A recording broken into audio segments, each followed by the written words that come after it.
ಕೇವಲ ಒಬ್ಬ ನಾಗಿಣಿಯ ಶಕ್ತಿನ ಕಸಿದುಕೊಳ್ಳೋದಕ್ಕೆ ಇಡೀ ತಕ್ಷಕವನದ ನಾಗಕುಲವನ್ನೇ ಅಗ್ನಿಗೆ ಬಲಿ ಕೊಡ್ತಾ ಇದ್ದೀನಿ.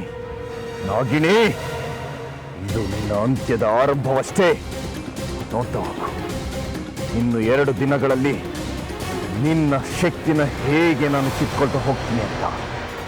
ಜೈ ಮಹಾಕಾಲ. ಅಮೃತ, ಸುಮ್ಮನೆ ಯೋಚಿಸೋದ್ರಿಂದ ಯಾವ ಪ್ರಯೋಜನವೂ ಇಲ್ಲ ಮಗಳೇ. ನಾನು ಬದುಕಿರೋಷ್ಟು ದಿನ ಸ್ವಲ್ಪ ಆದರೂ ನೀನು ಸಹಾಯ ಮಾಡಿದ್ನಲ್ಲ ಅನ್ನೋ ತೃಪ್ತಿ ನನಗಿದೆ. ಸಮಯ ಮೀರ್ತಾ ಇದೆ. ಹೊರಡು ಮಗಳೇ, ಹೊರಡು ಇಲ್ಲಿಂದ. ಇಲ್ಲ ಗುರುಗಳೇ, ಯಾವುದೇ ಸಂದರ್ಭದಲ್ಲೂ ನಾನು ನಿಮ್ಮನ್ನ ಕಳ್ಕೊಳ್ಳೋದಿಕ್ಕೆ ಸಿದ್ಧ ಇಲ್ಲ. ಹೇಗಾದ್ರೂ ಮಾಡಿ ನಿಮ್ಮನ್ನ ಈ ಸ್ಥಿತಿಯಿಂದ ನಾನು ಹೊರಗಡೆ ತರ್ತೀನಿ.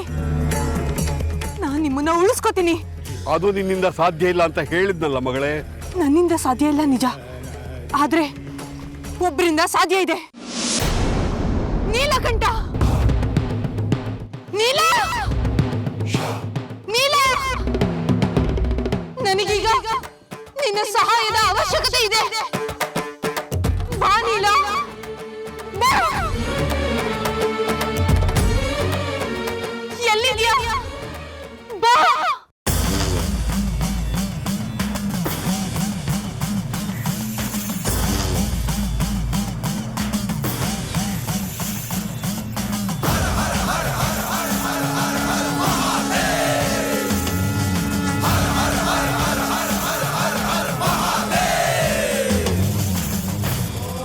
ಹೇಳು ಅಮೃತ, ನನ್ನಿಂದ ಏನಾಗಬೇಕು? ನೀಲ, ನಾಗಮಣಿ ನಾಗಲೋಕ ಸೇರ್ಬೇಕು ಅನ್ನೋದು ನಿನ್ನ ಇಚ್ಛೆ ಅಲ್ವಾ? ಖಂಡಿತ. ಈಗ ನಾಗಮಣಿ ಪಡ್ಕೊಳ್ಳೋ ನನ್ನ ಹೋರಾಟಕ್ಕೆ ಒಂದು ಕಂಟಕ ಎದುರಾಗಿದೆ. ನಾನು ನಾಗಮಣಿನ ಪಡ್ಕೋಬೇಕು ಅಂದ್ರೆ ಆ ಗುರುಗಳು ಇರುವಿಕೆ ಬಹಳ ಮುಖ್ಯ.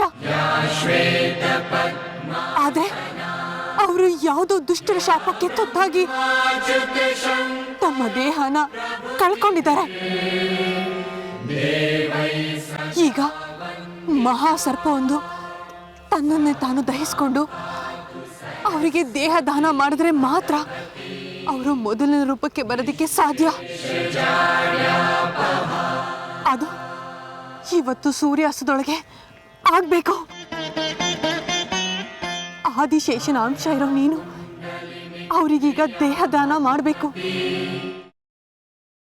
ಗ್ರೀನ್ ರೈಸ್ ಮಾಡುವ ವಿಧಾನ: ಮಿಕ್ಸಿ ಜಾರ್ಗೆ ಕೊತ್ತಂಬರಿ ಸೊಪ್ಪು, ಹಸಿ ಮೆಣಸಿನಕಾಯಿ, ಬೆಳ್ಳುಳ್ಳಿ, ಶುಂಠಿ, ಪಲಾವ್ ಎಲೆ, ಕಾಳುಮೆಣಸು, ಜೀರಿಗೆ, ಲವಂಗ, ಚಕ್ಕೆ, ಅನಾನಸು, ನೀರು ಹಾಕಿ ರುಬ್ಬಿಕೊಳ್ಳಿ.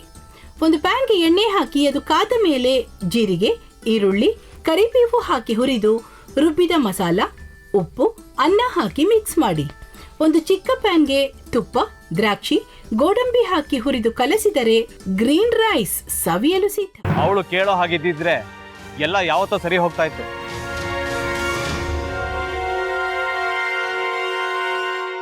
ಅದಕ್ಕೆ ನೀವಾದ್ರೂ ಏನು? ನಾನಾದ್ರೂ ಏನತ್ತೆ? ಅವಳ ಹತ್ರ ಬಂದು ನೀನು ಸೋಲೋದು ಬೇಡ, ನಾನೇ ಸೋಲ್ತೀನಿ, ನೀನು ನಮ್ಮ ತಂದೆಗೆ ಅವಮಾನ ಮಾಡಿದ್ರು ಪರವಾಗಿಲ್ಲ, ದಯವಿಟ್ಟು ಮನೆಗೆ ಬಾ ಅಂತ ಬೇಡ್ಕೋಬೇಕಾ? ಹಾಗೆಲ್ಲ ಅಳಿ ಅಂದ್ರೆ ಸಂಸಾರ ಅಂದಮೇಲೆ ಇಂಥದೆಲ್ಲ ಏನಾದ್ರೂ ಒಂದು ಇದ್ದೇ ಇರುತ್ತೆ. ಹೋರಾಟ ಮಾಡಿದ್ರು.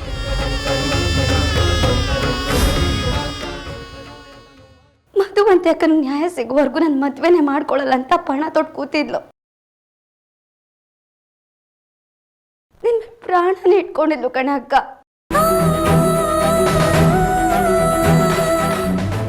ಅವಳು ಮೈ ಮೇಲೆ ನೀನು ಸೇರ್ಕೊಂಡು ಅವಳ ಸಂಸಾರನ ಹಾಳು ಮಾಡ್ತಿದ್ಯಲ್ಲೇ.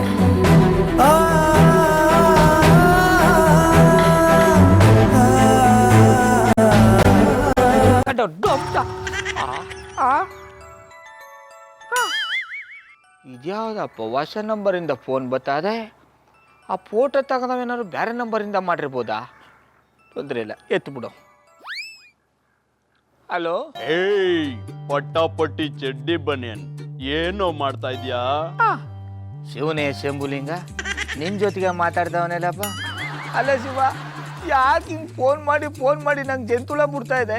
ಏಯ್ ವಾಯ್ಸ್